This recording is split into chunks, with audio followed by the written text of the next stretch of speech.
ఎస్కోటలో మహిళా హోంమంత్రిపై అనుచిత వ్యాఖ్యలు చేసిన మాజీ మంత్రి అమర్నాథ్ వైఖరిని నిరసిస్తూ ఎల్కోట క్యాంప్ కార్యాలయం వద్ద టీడీపీ శ్రేణులు తీవ్ర ఆగ్రహం వ్యక్తం చేశాయి.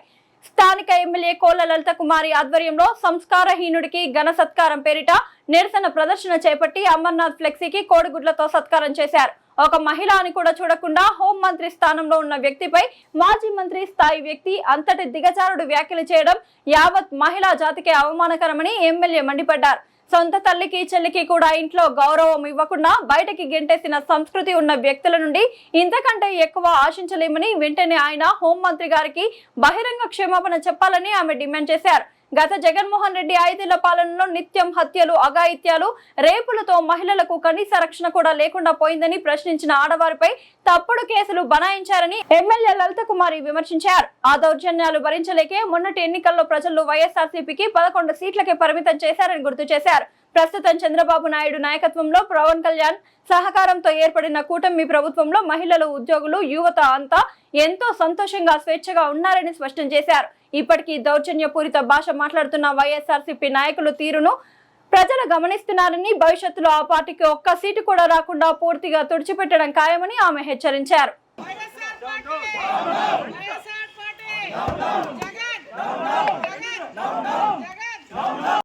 ముఖ్యమంత్రిగా ఇచ్చారు. 5 ఏళ్ల పరిపాలనలో మహిళలకు ఏం చేశాడు జగన్మోహన్ రెడ్డి? వాళ్ళు మన మహిళలంతా ఆలోచించాలి. వాళ్ళ తల్లికి చెల్లికి గౌరవం లేదు, ఇంట్లో నుంచి బయటికి గెంటాడు.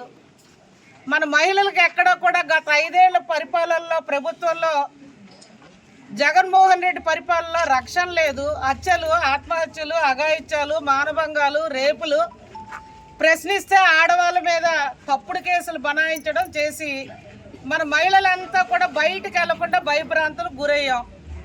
మరి వాళ్ళ స్వేచ్ఛగా తెలుగుదేశం పార్టీ చంద్రబాబు నాయుడు గారి నాయకత్వంలో, కూటమి నాయకత్వంలో, పవన్ కళ్యాణ్ గారి సహకారంతో రాష్ట్రం, మన మహిళలు, అన్ని వర్గాల ప్రజలు సస్యశ్యామలంగా, సంతోషంగా, ఆనందంగా, స్వేచ్ఛగా బయటికి వెళ్తూ ఉద్యోగస్తులు కానీ, మన మహిళలు కానీ, యువత కానీ, విద్యార్థులు కానీ చక్కగా వెళ్తున్నాం. మరి ఇవాళ ఎంత సిగ్గుచేటంటే ఒక మహిళను గౌరవించుకోకుండా ఒక మహిళా హోంమంత్రిగా ఉన్న మహిళపై ఒక మంత్రి చేసిన వ్యక్తి, మాజీ మంత్రి, కోడిగుడ్ల మంత్రి అమరు ఒక అప్పచెల్లెలుగా, తల్లిగా గౌరవించలేని వ్యక్తి ఆమెని ఏ విధంగా దుర్భాషలాడాడో పత్రికలు, మీడియా ద్వారా మనం అందరం చూసాం. ఇది మహిళా జాతికే అవమానకరం నిజంగా.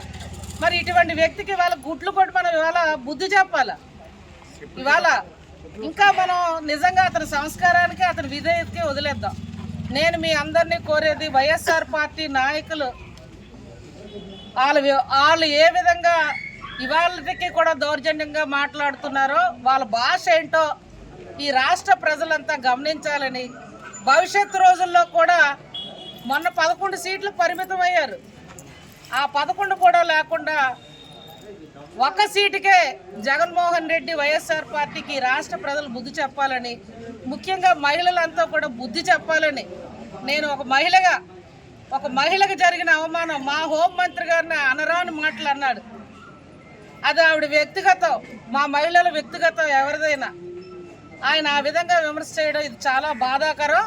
దీన్ని మనమంతా మహిళలు, రాష్ట్ర ప్రజలు, మహిళలంతా కూడా దీన్ని తీవ్రంగా ఖండిస్తున్నాం.